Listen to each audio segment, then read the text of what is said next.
Okay. Got a team. Hi guys, okay, bye. Greg from Mass Creation here to give you a short gameplay breakdown of our upcoming game, Wow, Shing. you don't hit very hard. At first glance, Shing seems like an Ooh, old you can school launch arcade enemies. beat 'em up. And well, that was the idea. But as Yeah. huge fans of the genre, Looks like a we beat 'em up. played and tinkered with the formula and created a beat 'em up that's faster, more reactive, gives you a wide range of attacks, defensive moves and buffs. Seems complicated? Well, it's not, thanks to our unique control scheme. In Shing, you perform attacks with flicks and spins of the right analog stick. Yeah, that's right, the right stick. Just by As moving you move the stick? your characters perform attacks that mimic that movements, giving you instant access to all sorts of attacks.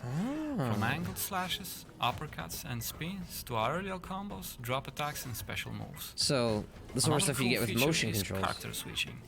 Using the D-pad, you can switch characters at any time. Oh. They don't share health bars, so you can treat them like 4 lives at your disposal. You got 4 characters. Switching is available in co-op as well, so we can exchange characters when you play with friends. Hi there. That's right, there's drop-in, drop-out co-op for nice, I like players. Back to switching. I wonder how the enemies will scale combos, with that. Revive fallen characters, or conserve buffs for later use. Right, buffs. You've probably noticed that some enemies drop glowing orbs when they die. Buffs, so the white one. Power-ups, give you all kinds of extra abilities, both passive and active. Red's more damage, green is These abilities healing. are designed not only to increase the on-screen mayhem, but to give you extra tactical deflecting options projectiles. you can use to counter all kinds of enemy skills. Talking about skilled enemies, here's a perfect example. Fencer will punish players who are too passive or too predictable. To break his guard, you need to mix up your attacks, quickly react to his counterattacks, and respect the rules of one-on-one duel. So, because he will punish anyone who tries to interfere. Gotta be honorable. So I guess you gotta move the right stick in like a bunch of different directions to throw him off. There you go, then he breaks. Oh, now you can time in. Throughout your adventure, you I can build a wheel on him. all kinds of enemies. Oh with gosh. skills, each with multiple ways. I do like to the variation. It's a perfect opportunity to talk about something that almost never It's like exists. birds with ballistas. Defense. Best defense is good offense. Doesn't always apply in Shing. Sometimes the best offense is good defense. You can block and parry incoming attacks. Blocking is easier, but your guard can break if you take too many hits. Where is that indicated? Parrying requires good timing, but a successful parry will negate all damage. That looks and OP, unleash a are you powerful kidding? counterattack. Or, if you parry projectiles, fireballs, arrows or grenades, a parry will send them back to where they came from. Oh, that's what we saw Those return earlier. projectiles can deal extra damage, break shields, or send whole groups You of can even enemies deflect flying, like rolling enemies. opening them Wow. up for juggle combos. And all that in cool anime-inspired graphics with tons of slick animations and special effects. All the technical tricks we had to pull off to achieve that OG arcade feel of the visuals are huge subjects for another time. I wonder. Instead, let's talk about another important ingredient of any good beat 'em up: music. Good beat 'em up soundtrack not only gives each stage a unique mood, but most importantly gets you in the right rhythm during the fight. With good music, beat 'em ups can feel like rhythm games. There's this magical moment when you start attacking to the beat and realize that you're dancing with your enemies. I mean, I don't know, it's alright. What else? Cool characters? Check. Music's okay. Cheesy one-liners and bad jokes? Check. Environment storytelling? Check. Bosses? Oh yeah, bosses. Oh, that guy's a regular enemy now. You may have noticed a shadow lurking in the background watching our heroes every step of the way. Oh, I see him now, behind the trees. Drama, it foretells a big event that is about to happen. But before that, let's take a short detour. Throughout the stages, you will encounter all sorts of interactive doors. These will take you to optional challenge rooms, which will test your skills in various ultra-hard scenarios. Or they might lead to so-called lore rooms, where you can spend some time with the characters and get to know them better or learn something about the world they live in. Okay. And the boss. Shing's stage bosses are the summary of those his arms? like an exam at the end of the school year. They test everything you've learned so far, and each one is unique. Dang. So, if you're looking for a fast-paced, intense beat-em-up action to play solo or with friends, oh dang, Shing dude. is your game. Dude, that actually looks like a well-done boss fight. Signing off. Yo, I don't actually play beat 'em ups. I've played very, very few beat 'em ups, and they were like ages ago. Like, this doesn't look half bad. I would actually be tempted to play this. This doesn't seem half bad at all. Wow, okay. So some things I wanted to point out. I didn't want to talk over the guy too much though. So yeah, I was a little bit worried about enemies being too generic because you just have a red one and then you have a purple one, like these little goblin demon things, and a green one, and then you have like this more brutish version one. So I guess we'll see how much enemy variety. I mean, we saw the birds with the ballistas later. We saw like some, right buffs. You've probably noticed that some so a lot of these goblin demon things. Yeah, these are the birds with the ballistas. Then we see these. Defense. I don't know what this is. Some kind. Is he got a shell in his back? It's like a turtle, like a walking turtle enemy. And then there were the Tengu slashers. There was the guy with the roots. Effects.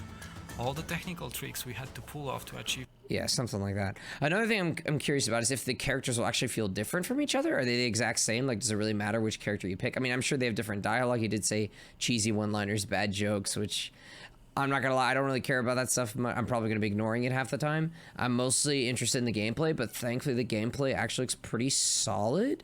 The music, like he was kind of bragging about the music. I didn't really see anything too impressive with it. It seemed all right. Like it didn't seem bad, just didn't seem amazing. It just seemed okay. It seemed like it would get the job done. The gameplay looks interesting. I can't remember the last game I played where you could control your attacks with the right stick. That like the way, so you move it left to right, maybe you do a slash from left to right, and then maybe if you flick it up, you do a vertical, you launch him into the air. But I noticed it was flashing there, and that's when he seemed to do the vertical. So maybe you have to like charge it up. More reactive, gives you a wide. I think so, yeah, because it disappears after he does the launching strike. So maybe you have to push in the stick to do the launching strike, but you have to charge it up with regular attacks. That would be my guess, because it seems very powerful. When you launch an enemy, they're very vulnerable.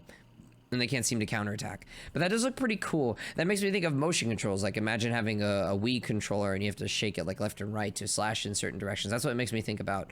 But I guess they're trying to emulate that by using the controller stick. So if this is on PC, I'm actually, yeah, how would that be handled on PC? I mean, you could always plug in a controller. It's probably going to say this is recommended with a controller, but I'm sure there's some way you could do it with the keyboard. It just might not work as well. So that's pretty cool. I imagine the characters at the end of the day are going to play very similarly. Just attack animations are probably going to look different. I don't know how many differences there actually end up being. I don't know how enemies are going to scale up or down based on how many people or allies are on the field. He didn't talk about that. It looks like the red is your health bar, of course. Blue is stamina. We see that when you like dash around. I don't know what the yellow is. R3. Oh, maybe that's like your combo bar. So wait, let me watch that actually over here. So when he did enough hits, oh yeah. Shing seems like an old school arcade beat 'em up, and well, that was the idea. But as huge fans of the genre, every time we played and tinkered with the formula. It seems like you charge up some kind of super attack. Faster, when you hit enemies enough, you charge up the R3. Range of attacks, oh, it's not the launch then. When we did the launch, he still has this R3 ready. He spends it somewhere else. Hang on. Let me see what that is. Shing seems like an old school arcade beat 'em up, and well, that was the idea. But as huge fans of the genre, right here. He spends it right here. But as huge the guy was already almost dead though, so I can't even tell if that was like an extra damage attack. Okay, but some kind of super attack. Like you see, turns golden with the slashes. I don't know what this white is. Maybe it's his combo, something to hit. It's not. What if he takes damage? Does he lose it? In Shing, you perform attacks with flicks and spins of the right analog stick. Let's see what happens when he takes damage. Right, the right stick. As you move the stick, your characters perform attacks. This is amped up to 15. If you take a hit, you lose your combo, but this still stays amped up to 15. I don't know what this number means, but it seems that the more you hit enemies, it goes up. It does seem to diminish over time. If you look very carefully, it does decrease a little bit over time. And then when you hit enemies, it starts going up again. Uppercuts and spins to but I wonder what's the advantage of keeping that high up. I don't know. But I guess some other mechanics we'll learn about. I mean, honestly, I have to say, props to this narrator. He discussed the core mechanics very well. He did it very convincingly. They know what they're talking about. This is an excellent gameplay showcase. I'm really, really satisfied with this. I thought the whole Tengu battle, where's that guy? And he becomes a standard enemy later. Like now he's out on the field. I thought at first he was a mini boss, like he got his own health bar here. A boss or a mini boss. Oh yeah, here's the root enemy I was talking about. I found it funny that if you try to 2v1 this guy, he like gets mad and he multi-attacks you. Yeah, right there. If you try to attack him at the same time, he gets upset. So you have to like mix up your attacks to break his guard. And he did mention something about blocking counterattacks as well, maybe. But I didn't see the character needing to do that there. Anyone who tries to. But once you break his guard and he's launched in the air,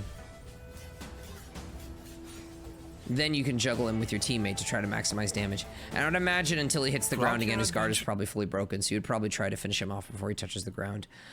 This boss fight. This looks very interesting. Usually boss fights are just spam fest, in games like this are spam fests and like try to move out of the way of certain attacks. But this actually looks very interesting and it's so dynamic, and I like how they... Summary of the level. Like I don't want to say make it 3D because it is 3D. You can already move in 3 different axes. But, you know, how the boss can like jump out there and attack you from there is pretty cool. And he seems to have moves that can easily hit enemies. I mean, can hit you in multiple ways. I wonder what happens if you parry him. It probably doesn't cancel his attack, but maybe you can counterattack pretty strongly. I don't know. Thanks for watching. Greg signing off. And also, it seems like you have to be very careful about managing your health bar. Yes, you do have these other characters you can swap to if one dies. Granted, I don't know how that would be handled if you're playing 4 people together. If one person died, what would happen? Like, could you revive each other? I don't know. But it seems like the way you heal in general is... He was talking about the orbs, the buffs. There were different colors. There was a white one, a blue one, a green one, a red one. The green ones, when you kill enemies and they drop the green ones, they heal you. The best offense is good defense.